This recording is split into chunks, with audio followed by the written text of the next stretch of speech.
vamos falar agora sobre ataque isquêmico transitório. Ataque isquêmico transitório é quando o indivíduo desenvolve um quadro de déficit, né, um déficit neurológico com menos de 24 horas de duração, né? Ou seja, ele apresenta uma perda de alguma função que ele apresentava normalmente dentro do intervalo de 24 horas de duração e é de origem vascular.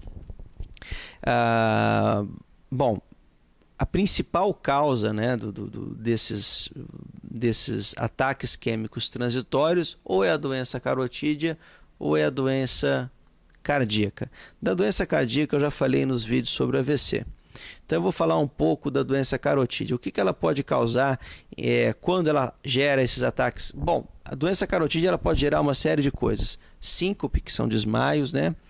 Mas, antes de mais nada, a carótida são duas artérias que estão aqui no pescoço, que saem do coração.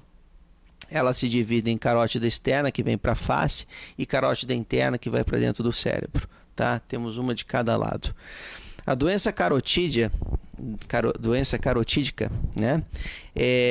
Ela pode gerar uma coisa chamada de amaurose fugaz, que é quando diminui-se o fluxo de sangue e esse fluxo de sangue compromete a artéria central da retina e o paciente tem uma perda visual. Ela pode gerar os ataques isquêmicos transitórios, ela pode gerar os ataques isquêmicos transitórios em evolução, que podem, né, o paciente começa a ter um, depois melhora, tem outro, depois melhora, depois tem outro, desenvolve o AVC. Ou seja, então, isso aí você tem que ficar atento para tentar anticoagular esse indivíduo aí ou entrar com medidas de proteção antes que ele desenvolva o AVC. A doença carotídica é decorrente de uma doença aterosclerósica.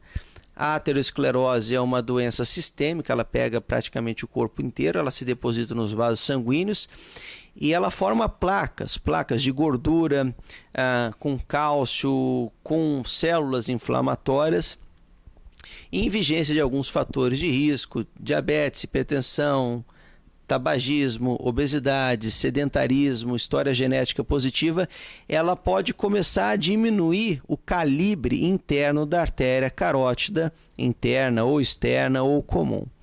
Bom, tendo-se em vista que ela pode gerar AVC, existem algumas indicações de você realizar procedimentos, sejam abertos ou através de catéteres por via endovascular, de colocação de stents. Existem essas indicações nos pacientes que apresentam-se sintomáticos. Bom, o paciente que apresenta ataque isquêmico transitório ou já apresentou um AVC, você faz um Doppler de carótidas e é ipsilateral ao lado comprometido e existe um comprometimento acima de 70%, está indicado a endarterectomia, seja por via aberta ou por via fechada. Por via endovascular. Em pacientes que apresentam 60%, até 60% de obstrução e são assintomáticos, eles podem se beneficiar da endarterectomia. Quando é que está contraindicada a endarterectomia? Está contraindicada quando existe obstrução total da artéria carotídea, da artéria carótida interna, quando o paciente não possui condições clínicas ou quando ele possui um AVC já muito extenso na área comprometida. Então, às vezes, não existe propósito de você submetê-lo a um procedimento cirúrgico se, por exemplo, ele tem um AVC extenso que comprometeu todo o território da artéria carótida interna do lado que você está investigando. Bom, basicamente, o tratamento da doença aterosclerótica das carótidas é basicamente esse, não esquecendo que você tem que usar estatinas, que é rosuvastatina, simvastatina, atorvastatina, os antiagregantes plaquetários, que são AS, ticlopidina, clopidogrel, e controlar os fatores de risco. Bom, foi um prazer em falar com os senhores.